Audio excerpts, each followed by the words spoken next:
Doctor APJ Abdul कलाम जो हमारे देश के महान वैज्ञानिक थे, हमारे देश के राष्ट्रपति, माजी राष्ट्रपति और हम सबके चहेते व्यक्ति, भारत देश के एक प्रेरणादायी इंसान, एक प्रेरणादायी व्यक्ति जिनको आज सारी दुनिया जानती है, मानती है।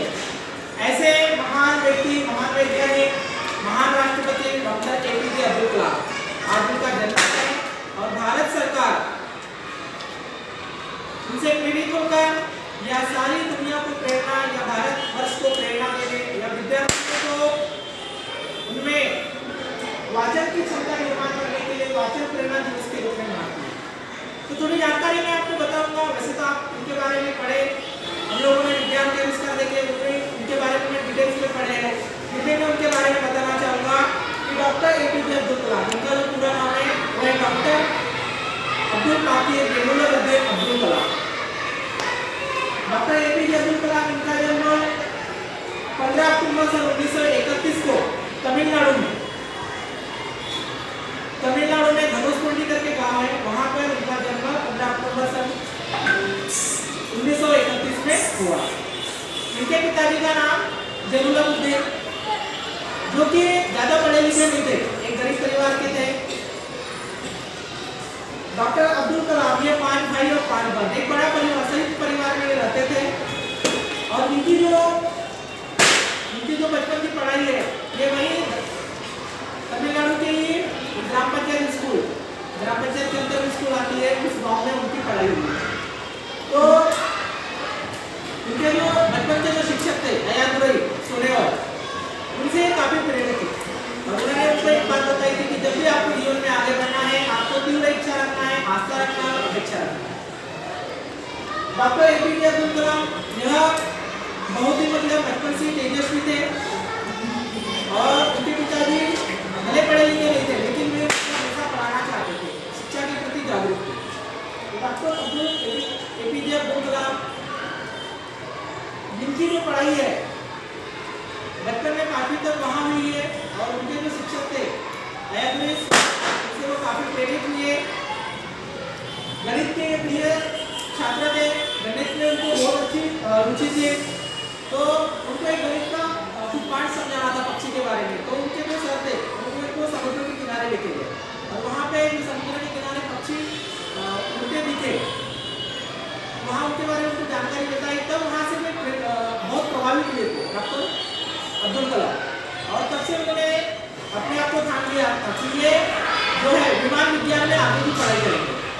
और मद्रास यूनिवर्सिटी से इन्होंने जो है विमान अंतरिक्ष, इसमें उन्होंने स्नातक के इसमें अपना अध्ययन पूरा कार्य किया। बाद में वे DRDO, जो भारतीय रक्षा संगठन केंद्र है, DRDO डिफेंस, इसमें उन्होंने काफी काम किया। इसके बाद में इन्होंने विक्रम साराभाई के साथ में इसरो में उन्होंने काम किया है। इनको नासा में भी, अमेरिका की जो अंतरिक्ष संस्था है नासा, वहाँ पे भी इनको बुलाया गया। PSLV 3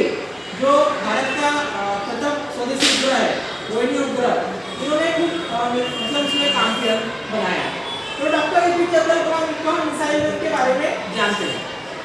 मिसाइल में क्यों लेते हैं? क्योंकि इन्होंने मिसाइल बनाने का काम किया, जैसे आकाश है, अग्नि है, पृथ्वी है, नाग है, ब्रह्मोस, ये सारी की सारी मिसाइलें इन्होंने खुद बनाई। और भारत को एक महान क्षेत्र में, विश्व के अंतरिक्ष पटल में, विज्ञान के क्षेत्र में उन्होंने भारत को बहुत मजबूत किया। परमाणु रक्षा क्षेत्र में भी उन्होंने बहुत अच्छा योगदान दिया, बहुत अच्छा काम किया है।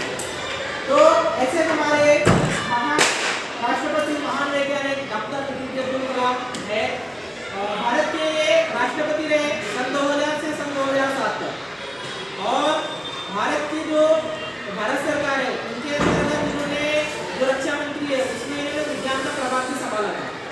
तो इनके जो योगदान है वो हम कभी भूल नहीं सकते। आने वाली पीढ़ियाँ, आने वाले जो बच्चे हैं, आने वाले विद्यार्थी, आने वाले भारतवर्ष के लोग, समस्त विश्व के लोग इनको हमेशा जानेंगे।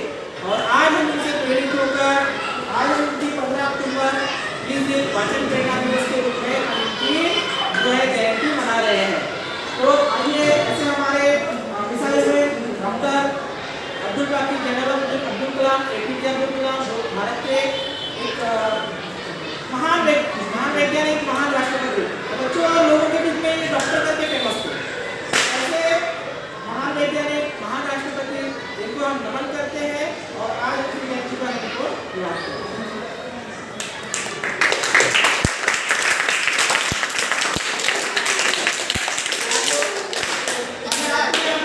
वीडियो दिखा रहा हूँ जिसके बारे में आपको यहाँ पे थोड़ा सा इनको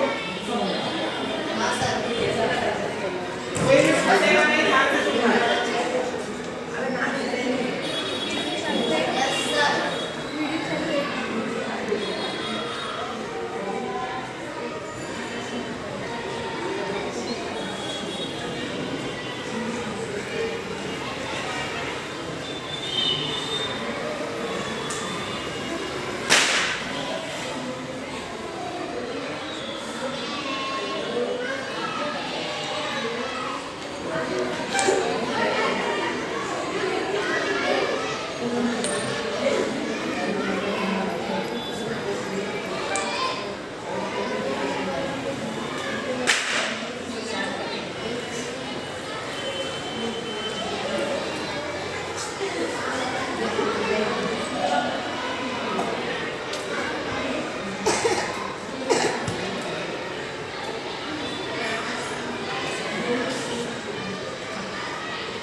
बच्चों, डॉक्टर एपीजे अब्दुल कलाम, उनके ऊपर में बायोग्राफी है।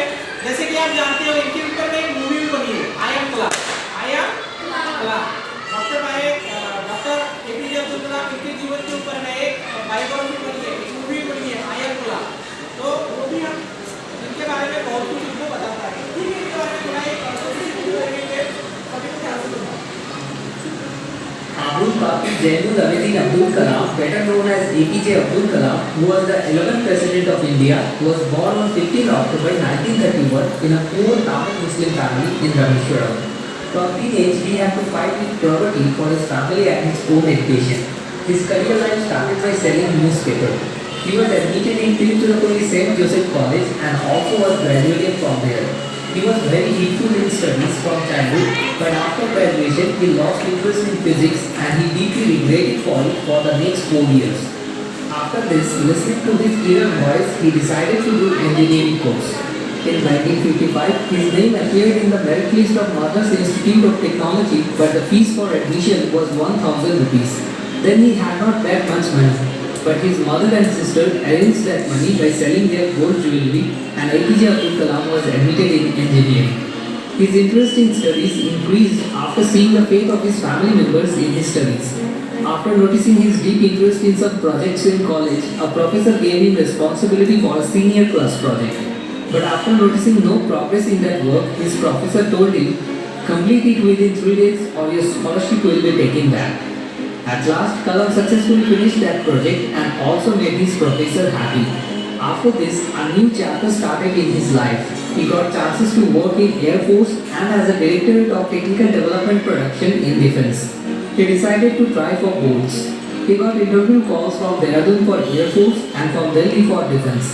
After staying in Delhi for 1 week, he gave an interview for defense and then he came to Dehradun for Air Force interview. There he stood 9th out of 25 people, but first 8 candidates were selected. And so he lost his opportunity to become a fighter pilot. He became so depressed as he was unable to make his dream come true. After this, he went to Rishikesh and there he met with Swami Sivananda and expressed to him about his dreams, wishes, depression and grief. After listening everything, Swamiji told him, desire, when it stems from the heart and spirit, when it is pure and intense, possesses awesome electromagnetic energy. This energy is released into the ether each night as the mind falls into the sleep state. Each morning it returns to the conscious state, reinforced with the cosmic currents. That which has been imaged will surely and certainly be manifested. After this, he went to Delhi and started to work as a senior scientist in Indian Defence Ministry.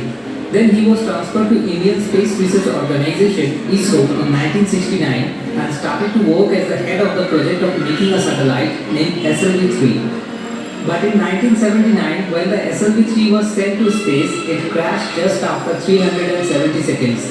And for that, Abdul Kalam had to face a critical time.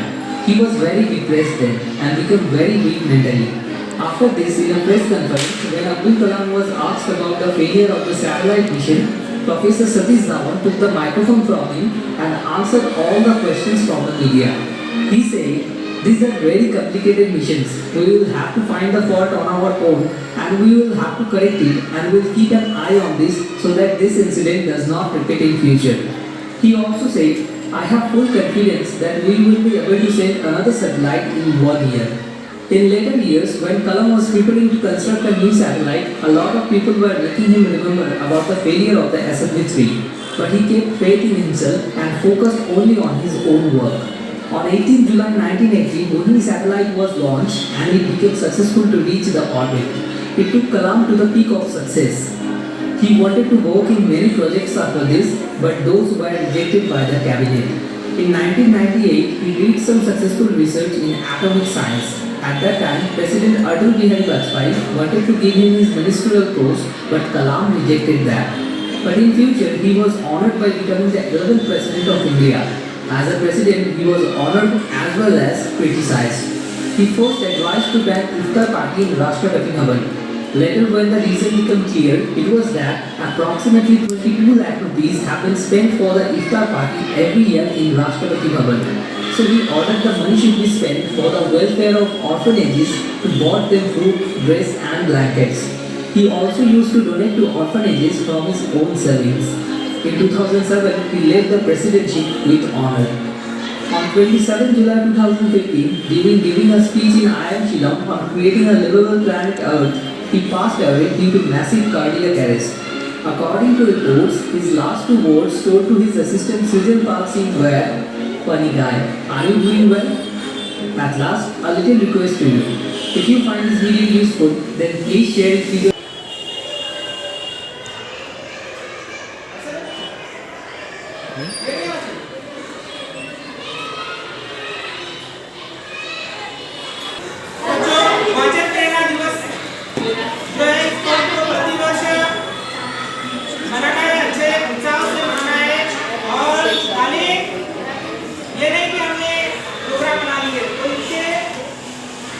चिन्हों पे हमको हमेशा प्रेरित होकर चलना है और देश को हमको हमेशा उनके जैसा ही आगे बढ़ाने के बारे में सोचना है। वाचन प्रेरणा दिवस के